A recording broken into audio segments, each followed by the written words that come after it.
अच्छा, अब हमारा लेक्चर है MGD 101 का लेक्चर नंबर 2।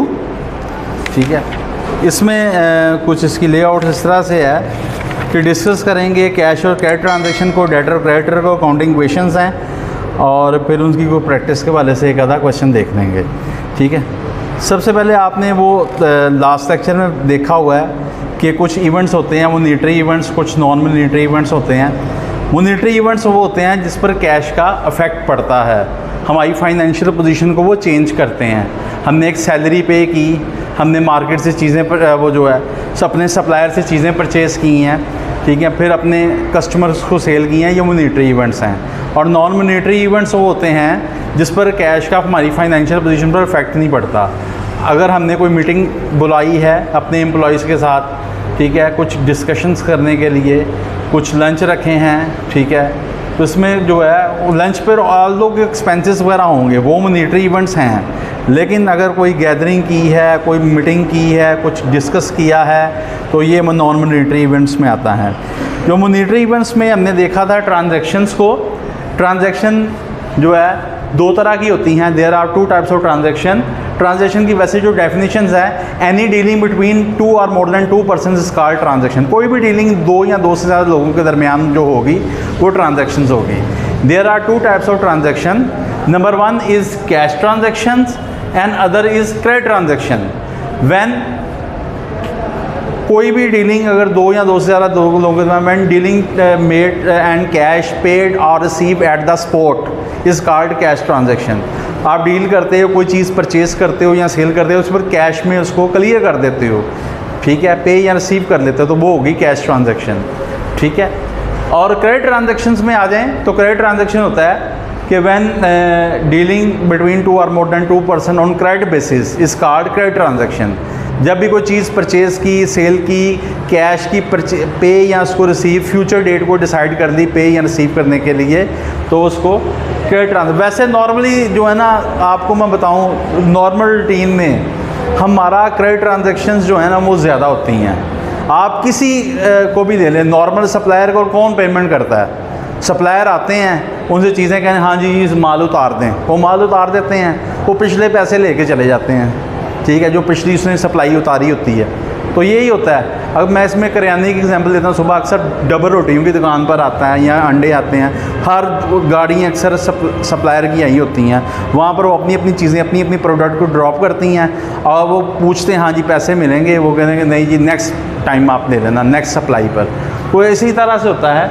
ज़्यादातर जो हमारी बिजनेस ट्रांजेक्शन होती हैं वो क्रेडिट पर होती हैं, तो हम क्रेडिट ट्रांजेक्शन्स को ही आगे लेके चलते हैं। क्रेडिट ट्रांजैक्शंस में देखा जाएगा यहाँ क्रेडिट पर सेल हो गई या क्रेडिट पर परचेज, दो ही काम है, या सेल कर लोगे या परचेज कर लोगे। अगर तुमने सेल कर दी, क्रेडिट पर सेल की है, फॉर एग्जांपल अगर हमने क्रेडिट पर सेल की है, सेल किसको करेंगे? अपने कस्टमर को, ठीक है, और परचेज किससे करेंगे? अपने सप्लायर से। आपने सप्लायर, फॉर एग्जांपल मैं इसमें एग्जांपल फिर रिपोर्ट कर देता हूँ, जिस तरह कि हमने अपने जो है सप्लायर से, फॉर एग्जांपल हमारी दुकान है, किसी भी चीज़ की दुकान ले लें, हमारी दुकान है जी जो है बिज़नेस एंटिटी है कि हम करियाना टाइप ले लें, ठीक है, वहाँ पर हमने ब्रेड्स रखी हैं, चावल रखे हैं, राइस वगैरह रखे हैं, हम वो चीज़ें अपने सप्लायर से परचेज़ की, क्रेडिट पर परचेज़ की, उसको पेमेंट नहीं की। अब उसको पेमेंट तो करनी है, अगर उसको पेमेंट करनी है, उधार है, अगर पेमेंट करनी है तो वो बंदे को अब हमने जो पेमेंट देनी है वो हमारी, खुद बताएं क्या बनता है? एसेट बनता है, लाइबिलिटी बनता है? हमारी जिम्मेदारी बनती है कि हमारा सासा बनता है? तो जिम्मेदारी बनती है, लाइबिलिटी बनती है। तो वो बंदा जिसको हमने पैसे देने हैं वो हमारा क्या बन गया? क्रेडिटर। क्रेडिटर का कंसेप्ट ही ये है, a person who has a right to receiving the amount of debt. वो बंदा जिसके पास कर्जे की रकम वसूल करने का राइट है, उसके पास राइट है ना, उसने हमें माल दिया है, उसके पास राइट है वो कर्जे की रकम हमसे वसूल करे, हम उसको पाबंद है पे करने के लिए, हमारी लाइबिलिटी है, ठीक है। Person who has a right to receiving the amount of debt is called creditor. हमने उसको चीज़ें परचेज़ की हुई हैं, हमने उससे चीज़ें परचेज़ की हैं, अपने सप्लायर से उसको पेमेंट करनी है, तो ये हमारा क्रेडिटर होगा, ठीक है, तो ये हमारी लाइबिलिटी है, ठीक है। हाँ, अब आ जाता है डेटर। हमने यही चीज़ें अपने कस्टमर्स को सेल करनी है, कस्टमर को जब सेल करनी है, सेल करेंगे, ये हमारा क्या हो जाएगा? क्रेडिट पर हमने उसे सेल करेंगे। बेसिकली हम क्रेडिट ट्रांजैक्शन को देख रहे हैं, तो क्रेडिट पर हमने सेल की है, क्रेडिट पर जब हमने सेल की है तो कस्टमर से पैसे नहीं लिए, ठीक है, और कस्टमर्स ने क्या किया है, वो अब उस कस्टमर्स ने हमें पैसे देने हैं, ठीक है, वो हमारा डेटर होगा, ठीक है, ठीक है, वो हमारा डेटर होगा, ठीक है। A person who has a right, ठीक है, person who is responsible to pay the amount of debt, a person who is responsible, हमने उस चीज़ें उसको क्रेडिट पर सेल कर दी, अब हमने उससे पैसे लेने हैं, वो बंदा हमारा क्या बन गया, मकरूज़ बन गया, यानी कि डेटर हो गया। अब हमने इस डेटर से क्या करनी है, रिकवरी करनी है, ठीक है। A person who is responsible to pay the amount of debt is called debtor, ठीक है। और ये डेटर जो बेसिकली है हमारा क्या है, एसेट्स है, ये ऐसे ही है, अगर ये बंदा हमारे पैसे ना दे, हमारा एसेट ही है ना, जैसा है कि एक लैंड हमारा एसेट है, बिल्डिंग, फर्नीचर, मोबाइल एसेट है। फॉर एग्जांपल हमने इसको सेल की है, उससे पैसे लेने हैं, वो पैसे जो हमने उससे लेने हैं वो हमारा एसेट है, वो बंदा हमारे लिए अब हमारा एसेट्स का दर्जा रखता है, यानी कि हमारा डेटर है, ठीक है। अब अकाउंटिंग क्वेश्चंस के वाले से देखते हैं, आपको पता ही है अकाउंटिंग क्वेश्चन लास्ट लेक्चर में पढ़ा था, ये क्वेश्चन पढ़ी थी, assets equal to liability plus owner equity, ठीक है। एसेट्स जो हमारे पास आते हैं, या हमने उधार पर पैसे लेकर लगाए हैं बिजनेस में, या मालिक ने खुद पैसे लगाए हैं, और मालिक ने खुद पैसे लेकर एसेट्स लेकर आया है। अगर फॉर एग्जांपल 4000 रुपये का हमने क्या लगाया है, जो 4000 रुपये का एक 50,000 रुपये का एक एसी लगवाया है बिज़नेस एंटिटी में, अपने बिज़नेस में, तो वो 50,000 अगर मालिक ने पे किया है तो उसकी ओनर इक्विटी की कंट्रीब्यूशन 50,000 है, और हमारे पास एसी आ गया 50,000 का, हमारा एसेट भी इंक्रीज़ हो गया, ओनर इक्विटी भी हमारी इंक्रीज़ होगी जो इन्वेस्ट हुआ है, ठीक है। अब इसमें जो है बिज़नेस के अंदर मैंने आपको लास्ट टाइम बताया था, हमारी एक्सपेंस होती हैं और इनकम्स होती हैं। जो कोई चीज़ हम खर्चा करते हैं एक्सपेंस होगा, और वो खर्चा इसलिए करते हैं कि हम इनकम हो। फॉर एग्जांपल चीज़ें परचेज़ की हैं, वो हमारा एक्सपेंस है, अब हमने उनको सेल करना है, वो हमारी इनकम है।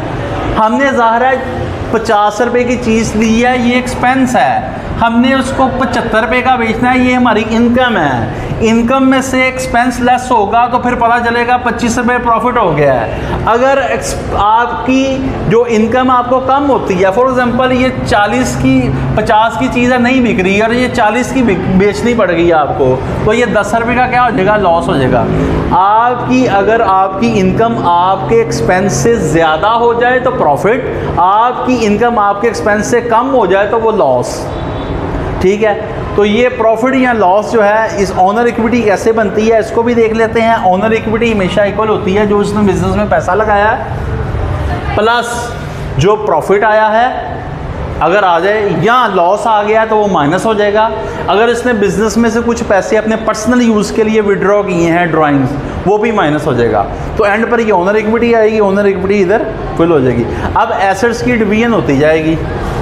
अकाउंटिंग क्वेश्चंस को देखते हैं, एक ट्रांजैक्शन देखते हैं, फर्नीचर परचेज, ठीक है। इस फर्नीचर परचेज को पहले बाद में देख लेते हैं। एक और एंट्री देखते हैं कि बिज़नेस स्टार्ट करने की एंट्री क्या होती है। Started business with cash, started business with cash 50,000, तो एंट्री क्या होगी, ओनर इक्विटी में आ जाएगा 50,000, ठीक है। कैश उसने बिजनेस में इन्वेस्ट किया है, और यहाँ पर एसेट्स वाली साइड पर डिवीजन कर लें कि एक एसेट जनरेट हो गया कैश, 50,000 रुपया उसको बिजनेस में आ गया। अगली एंट्री क्या, फॉर एग्जांपल एक और देख लेते हैं, फर्नीचर परचेज 10,000, फर्नीचर परचेज्ड ₹10,000। अब क्या होगा, अपने फर्नीचर, एक और एसेट जनरेट हो गया कैश के साथ, फर्नीचर 10,000 का फर्नीचर आया है, और हमने इसको पे किया है कैश में। यहाँ पर कैश जो हमारा ये एसेट साइड डिक्रीज हो जाएगा 10,000 से, ठीक है, रिमेनिंग हमारा 40,000 रह जाएगा, ठीक है। तो ये जो है ट्रांजैक्शंस ऐसे पड़ती हैं कि जिस इवेंट पर या जिस पार्ट पर इफेक्ट पड़ेगा हमने उसको प्लस या माइनस करते जाएंगे। बेसिकली ये हमारी अकाउंटिंग क्वेश्चन, आज का लेक्चर यही था, lecture number 2। Thank you very much.